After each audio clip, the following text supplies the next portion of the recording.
Bob, it's rare you get to know what your own memorial service is going to be like. So,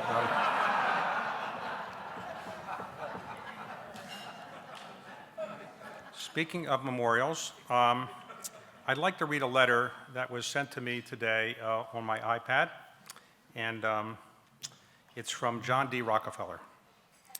Dear Bob, I'm sorry that I cannot be with you tonight, but I am with you in spirit. Through modern communications, I'm able to send a message to you tonight, and I'm pleased to do so. I've said many times that the best investment I've ever made was that which I made in supporting the creation of the University of Chicago. But in truth, in recent years, I was a bit worried about the status of my investment.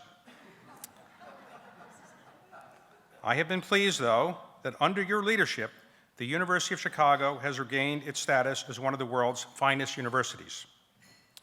But that status comes not just from the number of Nobel Prize winners won under your leadership.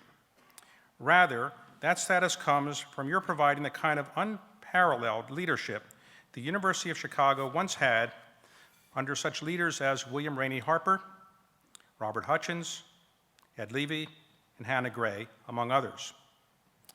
I can tell you from my recent conversations with each of them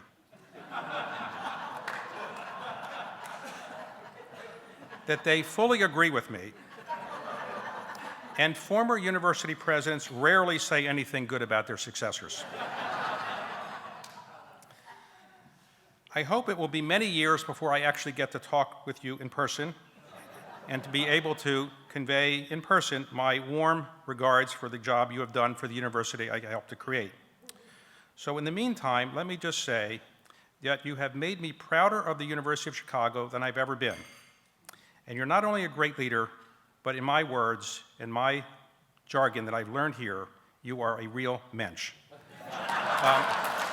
John D. Rockefeller. So, now, I don't want to replicate what the previous speaker said about the First Amendment and other kinds of things that Bob has really stood for and done so much for free expression, but let me tell you about a couple other aspects of Bob that you may not know about. Bob, I owe a lot to Bob because the university, I'm a graduate of the University of Chicago Law School.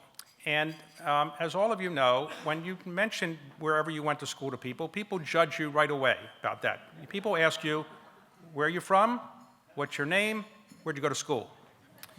When you say, I went to University A or B, they immediately say, well, you're very smart or you're not very smart. Now, when the rankings of the University of Chicago were lower than when Bob was around, people say, where'd you go to school? I said, University of Chicago. They'd say, well, okay, fine. But as Bob has done such a great job in getting the university this way, people, when I tell them where I go, they say, well, you're really smart. You went to a great school. So Bob has elevated me in the eyes of my friends because now I can say, I went to the University of Chicago, and they say, wow, that's a great school, one of the best schools in the world. So Bob, I want to thank you for that, among other things. But let me tell you why how he did this. When Bob took over in 2005, university was a very good school, but to be truthful, it had slipped a lot in the rankings and in faculty recruitment and in recruiting good students. Let me tell you this. In 2005, when Bob took over, this is hard to believe, but more than 40% of the students who applied undergraduate to University of Chicago got in, more than 40%. Yet, the yield was less than a third. Only a third wanted to come. So essentially, about half the people who applied to University of Chicago got in, and only a third of them came. Since Bob has done many things to make the university so much more attractive, today the university has an acceptance rate that is under about 8% and a yield that's 72%, the highest the university's ever had. And that's an extraordinary accomplishment. And he's done that by doing something else.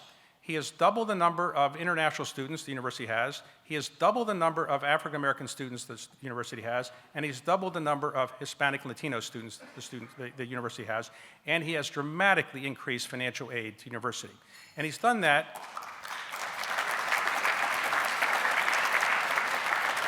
in ways which have been recognized. Now, US News rankings are not everything. My wife was the CFO of US News when they started this ridiculous process, but we live with it, right? So unfortunately, she didn't get a royalty out of it. But when Bob took over, the university, for a lot of reasons, had slipped to around number 10 or 11 or so in the university rankings under US News. Today, under Bob's leadership, the university is number 3. And that is really a testament to Bob's leadership. Now, how did he do this?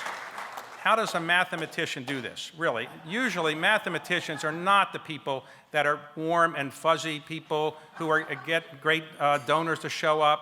They're not the people that really know how to cajole people. They're looking at their numbers, and they really don't look up very much. So how did Bob do this? Well, Bob did it because, unlike many mathematicians, Bob has a real soul to him. Yes, that's true. He realizes there are more things in life than just numbers. And he actually has the ability to do something that's very rare among university presidents. I'm on a number of university boards, and they're all great presidents that I've served with. But Bob has the ability to be extremely smart, but not let the other people know how smart he is.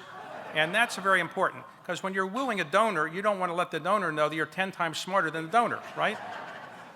So Bob has been able to seduce a lot of donors to give enormous amounts of money to university because he is able to understand their concerns, to deal with their concerns, and he's also able to do something else that people who raise money as university presidents aren't able to do very often. He can relate to undergraduates. Now, the University of Chicago has twice as many graduate students as undergraduate students.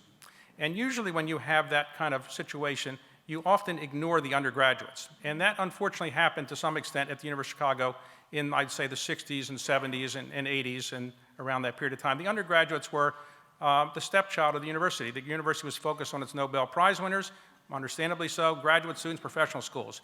When Bob came in, he changed that dramatically. And now the number of people who apply to the University of Chicago for undergraduate is about 4 times as high as when Bob came in. That's very rare. And what's also very rare is before Bob came in, nobody ever called me and asked me if I could help their child get into the University of Chicago. Nobody. Nobody. I mean, I'm involved with a number of universities. I always get calls, can you help my child get in? He's really deserving, she's really deserving, but she needs a little push. Now I get dozens and dozens of calls every year. Can you help my child get in the University of Chicago? That never happened before. And that's because the undergraduate curriculum and the undergraduate experience at the University of Chicago is spectacular, in part because Bob recognized a great research university also needs to have a great undergraduate school. And Bob has made it to the point where, thank you, where people really want to go to the university, love it. Now, the saying, this is where fun goes to die, obviously that was in the 1970s and so forth. This is not true anymore. The truth is the students there love it. And I am involved with some other universities, and they're very prestigious as well, but I've never seen undergraduates as happy as I see the undergraduate at the University of Chicago. And that's in part because Bob is not sitting in the ivory tower just dealing with Nobel Prize winners. He is talking to undergraduates, he's talking to faculty, he's doing the kind of things a university president really should do. And so while Bob has gotten a lot of attention for what he's done to make certain that there's freedom of expression at the University of Chicago, more so than maybe any other major university, there's so many other things that he's done that makes it deserving of him to have it be said that he is the finest university president in America. So it's with great pride that I serve on the University of Chicago board and regard Bob as a great friend, not only because he's done a great job for the University of Chicago and a great job for the city of Chicago, but he's also done a great job for our country by making certain that we have a bastion of free speech and free expression in the heart of our country so other schools can say, this is what we want to be. We want to be like the University of Chicago. And that's what John D. Rockefeller feels, and that's what I feel.